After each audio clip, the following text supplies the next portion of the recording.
experts in the science of subconscious learning, motivation, and communication, speaking on change without thinking. Ladies and gentlemen, here I presenting you Dr. Eldon Taylor.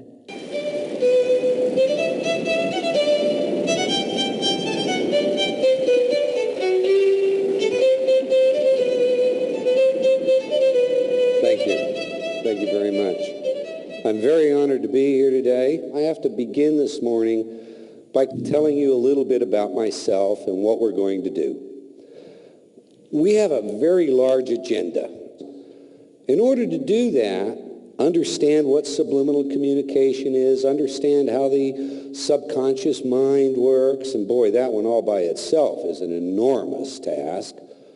Understand how we can empower ourselves and understand how we rob ourselves of power on a daily basis. I'm going to do it this way. We're going to start by building a puzzle. I don't know how many of you like puzzles or ever worked with puzzles, but the most unique one I ever saw, you had to build the puzzle parts. And then you assembled those parts into a larger puzzle. In a sense, that's what we have to do today. We have to take each of these constructs that universities can spend 1 and 2 years teaching, and we have to condense that, construct that little puzzle piece, and do so in a way that all of you understand. Then build all the other little pieces and then tie them together. So if you'll bear with me, there may be points where it looks like we have gone off on a tangent, but it's really not a tangent. It is a piece of the puzzle that we'll bring back and we'll assemble, we'll put together.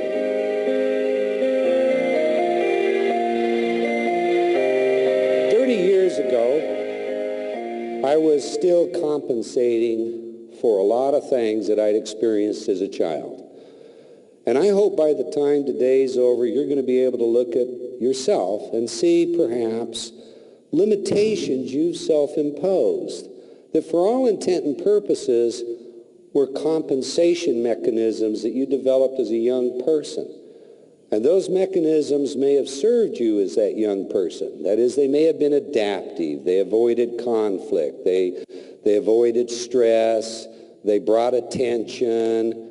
But in your adult life, you discover that many of them are maladaptive. That is, they're hidden away in our unconscious, and we have a stated outward desire. And our stated outward desire and our unconscious are incongruent. They don't fit together. So we may say, I'm going to do this, but we say that, and we say it, and we say it, and all time just ticks away. We never quite get it done. Now, sometimes that's a little change. I know a gentleman that is a very successful athlete, and I've had the opportunity to work with some of the finest athletes in the world. This athlete is someone that everyone on the planet admires, but he has one failing. In his words, he exaggerates. So he has a tendency to embellish experiences he's really done, and maybe to make up one or two he hasn't. And he finds it embarrassing because in the press, in the limelight, there's no room for that. But to him, the most important thing is his children. His 3 children that say, Dad, that's not true. Why'd you say that? He finds that humiliating, as we all would. So I think we can look at the greatest people in all fields and find that each and every one of them have something they want to change. 30 years ago, as I said, I was compensating. What does that mean? Well, when I was a child, like most children in America, I was raised under what we call a no-don't syndrome. No, you can't do this. You're not old enough for that. You're too stupid for this. Indeed, I tell you something. My wife was born in New Delhi. I met her in London, England, lecturing at the National College, fell in love, got married. And one day my wife was saying, because I'm a perennial student, I'm always studying something somewhere from somebody, my wife said to me, when is enough going to be enough? I said, what do you mean by that? She said, well, you know, honey, I've heard you talk, and you were raised to think you'd never be smart enough. Has it occurred to you that maybe all this education is how you're compensating to be smart enough? You know what? You're right. You're right. There's a time and a place to just quit and say, okay, you're right. I really don't need to do that anymore. If the world thinks I'm stupid, they're going to think I'm stupid, and it doesn't matter how much I do to make up for that. There comes a point where you have to let go of these compensations. I was using my education to practice criminalistics. Criminalistics is a function of law enforcement. It differs from criminology, the theory that is taught in sociology, because in criminalistics, I will actually run a lie detection examination, I'll conduct an interrogation, I'll conduct a forensic hypnosis examination, I'll testify in a court of law as a hands-on case developer, etc. Well, my father had come out of the Second World War, drill instructor, and gone directly into law enforcement. I had a good background in that because of my dad. My father and mother had told me, like I tell my 12-year-old son, you could be a good attorney, because whenever they'd say anything, I'd try and manipulate that to gain some advantage. And so they were always saying, you should be an attorney when you grow up. So I'd thought about that, and when I first went to college, I intended to be an attorney. I took the LSAT, the law school admission examination, scored in the top 3% of the nation. So I'm a young guy, I've got everything going for me, and then I discovered that I had a moral conflict with being an attorney. Not that there's anything wrong with being attorneys, and I'm sure we have some here today, but I didn't want to practice corporate law and be tied to a desk. I was thinking of criminal law, and my heroes were all criminal lawyers. But they were getting guilty people off on technicalities. There's a very famous case in the United States where exactly that happened, and the person recommitted another very serious crime. And there was a part of me that said, I can't do this. I just simply can't do that. That doesn't fit with who I am.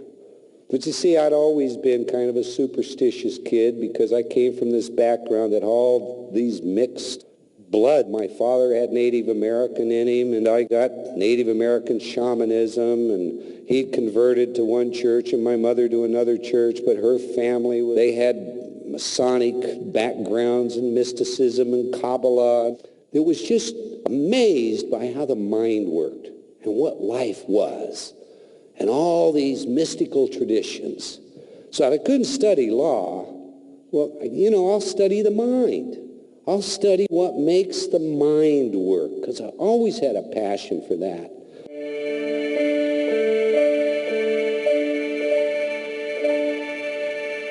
When I was a boy, 17 years old, I was taking a beautiful young lady to a dance, driving I'm going to date myself now, a 1954 Oldsmobile, and I rolled up onto these railroad tracks.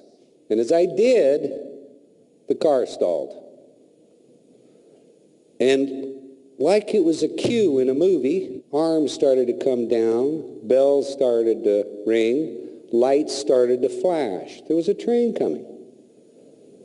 I looked down the railroad track, and this train just seemed to be almost on us.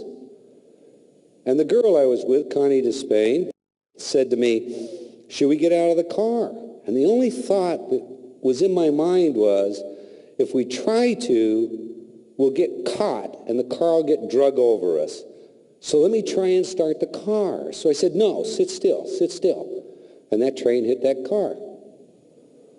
It turned out, and there was a case out of this, but it turned out that this train had over 100 cars behind it and was doing nearly 100 miles an hour. It hit the car that I was driving on the driver's side. I remember seeing that train, and I remember trying to start that car. And the next memory I have, I'm standing in a field. And I'm looking over at all these emergency vehicles. Their lights are flashing. Where's Connie? Well, Connie has been trapped in the car. Some time has passed because they've cut her out of the car. The car is smashed on the driver's side. And I mean the whole car is not that high. And I'm standing in this field. I identify myself because everybody wants to know who I am. I'm the guy that was driving a car. Connie would tell you she had her hand on my leg while I tried to start this car. She will also tell you, as she did in a court of law, as I did in a court of law, as they went through this lawsuit against the railroad company, that I was in that car when that train hit it. And then I'm in a field, and I'm untouched, unscathed. But the car has been so smashed, they've had to cut her out. And while they're cutting her out, she's asking them, "Where's Eldon? Where's Eldon?" And she thinks they're going to have to cut me out next. To this day, I have some colleagues that will say things like, there's no such thing as paranormal. This psychic stuff is all nonsense. Look, you're born, you die, ashes to ashes, that's the end of it all. And I can tell you that in my lifetime, as I've studied both science and as I've experienced life, I know that's false. This is simply false. There is no explanation for how I got from that car to that field. So there is some other grander something going on. And perhaps that happened to me so that I would find my way to where I am today. Not in law enforcement, but doing exactly what I'm doing, talking to you here today. And today I'm going to talk to you not just about the science of mind, but we're going to talk about the unconscious. And when you talk about the unconscious, you have to talk ultimately about the phenomena of consciousness. And the phenomena of consciousness includes everything from a simple awe to these so-called inescapable, unexplainable white crows.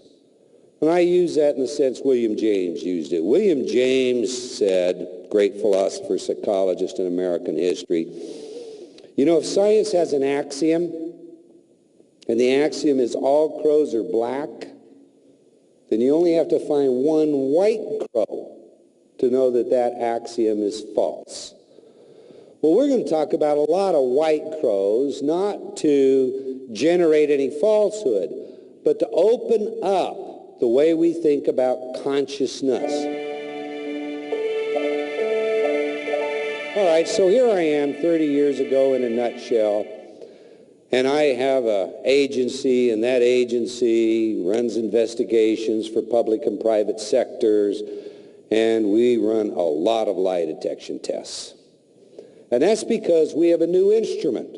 It's called a psychological stress evaluator, developed by a couple of bird colonels in military intelligence for covert applications, which means I can simply take a recording. Now, don't confuse this with voice analysis. It has nothing to do with voice analysis. Take a recording and then examine that recording and determine if there's distress involved in the statements. Well, all a lie detector, polygraph or otherwise does is measure physiological feedback. And when we see distress in structured examinations, relevant questions, and it's there clear, but it's not in irrelevance and control questions, then we call that a deception-indicated test. Well, psychological evaluation works by looking at a muscle microtremor between 6 and 14 cycles per second that accompanies all voluntary muscle movement, including speaking. So when I speak, assuming that I'm not under too much stress, the sympathetic and parasympathetic portions of my autonomic nervous system talk to one another in what is known as a muscle microtremor. Now, if I become distressed, one will fire and begin to fill my system with adrenaline. I'll behave in a fight-flight way. And when that happens, this microtremor disappears. Now, the reason I tell you about this is because when it disappears, we'd see rectally linear patterns on a chart. And since we'd take all these recordings, I'd sit at a little hair recorder that recorded at 7.5 inches per second, but it could be slowed down to 15/16 of an inch per second, and run their answers, just their answers, through this PSE.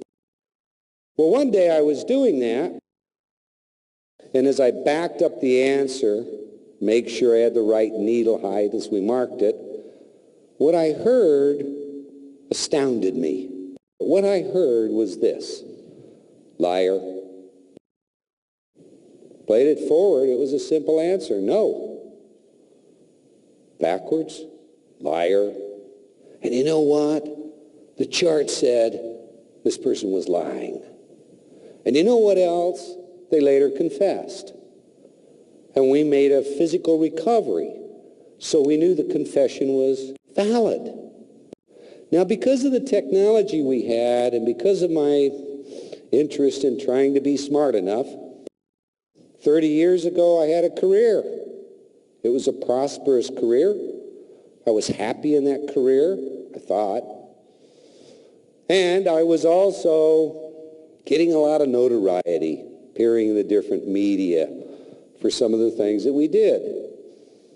But the universe didn't have that in mind for me. Instead, it put a couple of things in my face that really distressed me.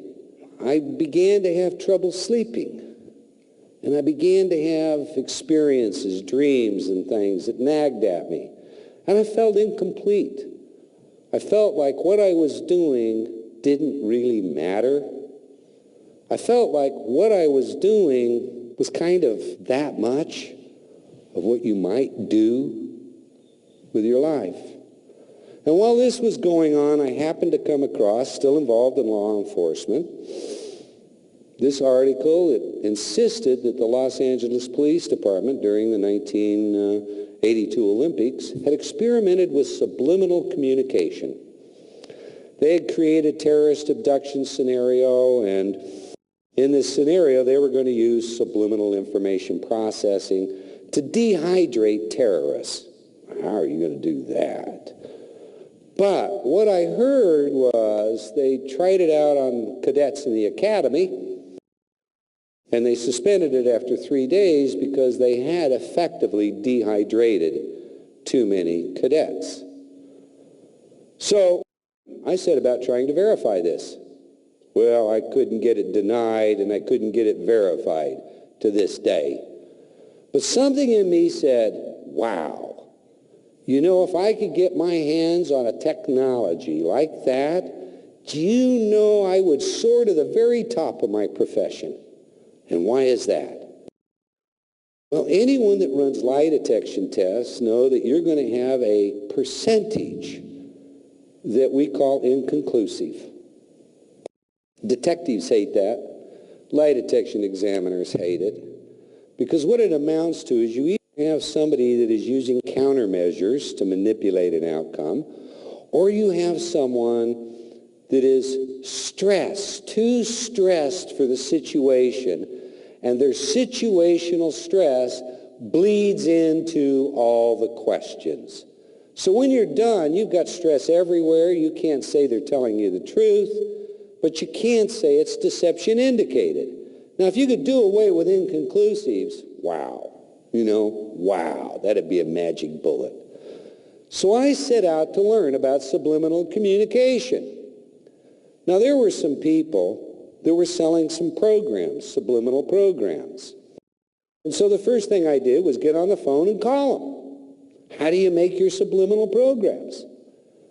You thought I was asking for the recipe for Coca-Cola. There wasn't anybody that would talk to me about that. It was secret, it was this, it was that. Now, they were making all kinds of claims. You see, in science, if you make a claim, you'd better be able to verify that claim. That's part of science. So in other words, if you say I can do this and I did it this way, somebody else should be able to use that exact way and replicate what your findings were. And if they're unable to do that, well then that's not science. But all these people I talked to, it was a secret recipe. Access to how they did anything that they did was not possible.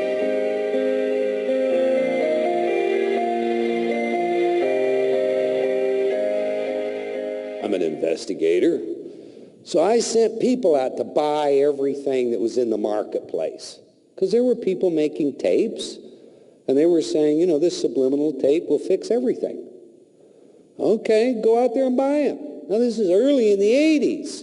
This is an industry that is just building. And it's building off of a controversy that we'll talk about in a minute. But I sent them all out, find these tapes. They bought them, they brought them in. And I sent him to audio forensic laboratories in Los Angeles. Anthony Pellicano, the top guy. You know, because what Anthony will do, he'll take them apart and he'll tell me exactly what they did. So much for their Coca-Cola recipe. Well, I got Anthony on the phone not long after that. Eldon, I can't find anything on any of these tapes. Well, what do you mean you can't find anything? Well, there's nothing here. You know, I mean, there's music, there's ocean. There's nothing here. Some of them don't have anything. You know, they're silent subliminals, really silent. That can't be. Okay, if I can't do it that way, off to the University of Utah I go. Now, these are the days that Pascal and Cobalt compilers are the way you run computers, and you have Mosaic, and so you have a librarian that does all that stuff, you know? You don't go in and sit down like you do today and just access the internet and navigate anywhere you want and not worry about getting lost, not worry about not getting home. I mean, my son, who is a savant with computers at 12 years of age, can't even understand what I try to explain to him when I tell him about Mosaic. I guess that makes me a dinosaur. I go to the librarian and I say, get me everything you can get me on subliminal information processing. I want to see all the research, all the data. You know, so go out there, search the term, and come back with an abstract. And then I can decide what papers I want. She does. It's very good. In those days, you paid for it. Well, it was a lot of money. So I start digging through these abstracts, and then from the abstracts getting the full papers. I can't find any literature on subliminal research that supports audio application. There is a lot of research on visual, but none on audio. There's no research. There are people selling tapes. They can't find any messages on them. I mean, this is all wrong. But there was a part of me that wouldn't allow myself to just quit there. So instead, I started devising methods for how you could create what today is what we call our patented InterTalk method. Now, if you have the technology and you're going to put words there and you want people to, you know, relax if they came to tell you the truth, and you really want to build their stress level if they came to lie to you, what do you say to them? What do you say? We settled on the truth shall set you free, and that's what we used. We started playing these programs. Suspect would come in, they'd be seated, stark room, 45 minutes, they fill out forms and wait. We played nonstop. The forms are processed out, 30 more minutes, they wait. We played the messages. Come in, they take the test. Gosh, you know what? Inconclusives really disappeared. But the worst part of all this is my agency got paid by the hour. The confession rate in the first hour went through the roof.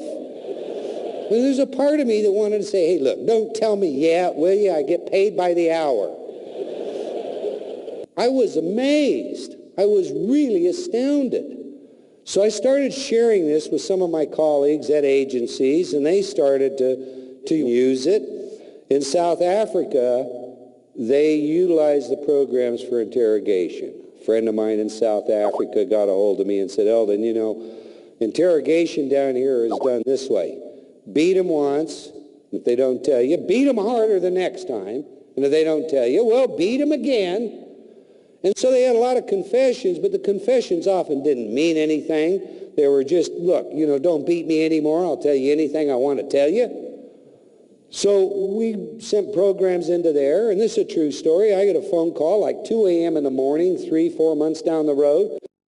Air us out another tape. Ours broke. They became that dependent on using these tapes in their interrogation techniques. They were that effective. I have this technology, and it's working.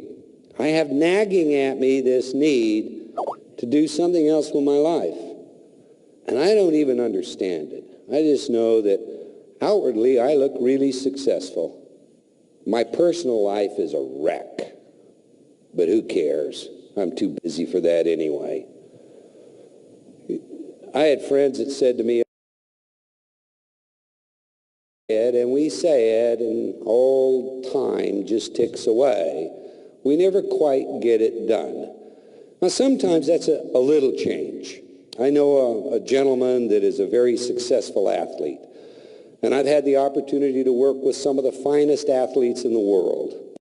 This athlete is someone that everyone on the planet admires, but he has one failing. In his words, he exaggerates. So he has a tendency to embellish experiences he's really done, and maybe to make up one or two he hasn't. And he finds it embarrassing because in the press, in the limelight, there's no room for that. But to him, the most important thing is his children. His 3 children that say, Dad, that's not true. Why'd you say that? He finds that humiliating, as we all would. Communication. Speaking on change without thinking. Ladies and gentlemen, here I presenting you Dr. Eldon Taylor.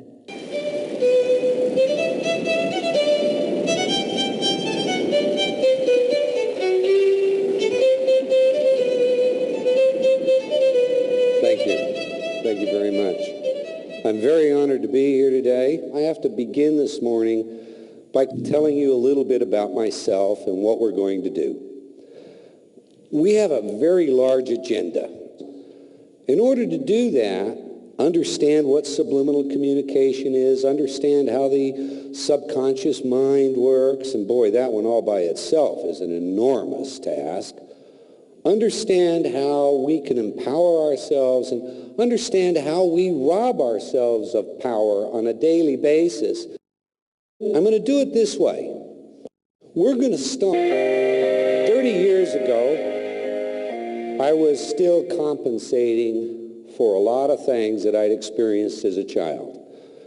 And I hope by the time today's over, you're going to be able to look at yourself and see perhaps limitations you've self-imposed that for all intent and purposes were compensation mechanisms that you developed as a young person. And those mechanisms may have served you as that young person. That is, they may have been adaptive. They avoided conflict. They avoided stress. They brought attention. But in your adult life, you discover that many of them are maladaptive. That is, they're hidden away in our unconscious, and we have a stated outward desire. And our stated outward desire and our unconscious are incongruent. They don't fit together. So we may say, I'm going to do this, but we say that, and we say it.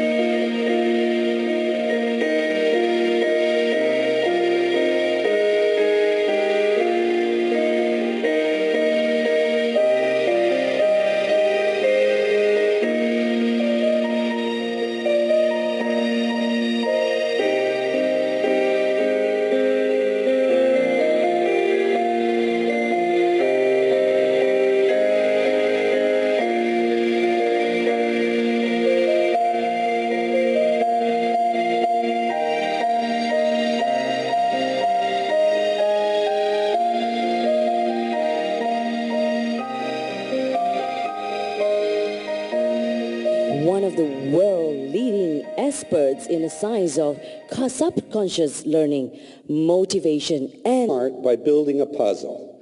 I don't know how many of you like puzzles or ever worked with puzzles, but the most unique one I ever saw, you had to build the puzzle parts. And then you assembled those parts into a larger puzzle. In a sense, that's what we have to do today. We have to take each of these constructs that universities can spend 1 and 2 years teaching, and we have to condense that, construct that little puzzle piece, and do so in a way that all of you understand. Then build all the other little pieces and then tie them together. So if you'll bear with me, there may be points where it looks like we have gone off on a tangent, but it's really not a tangent. It is a piece of the puzzle that we'll bring back and we'll assemble, we'll put together.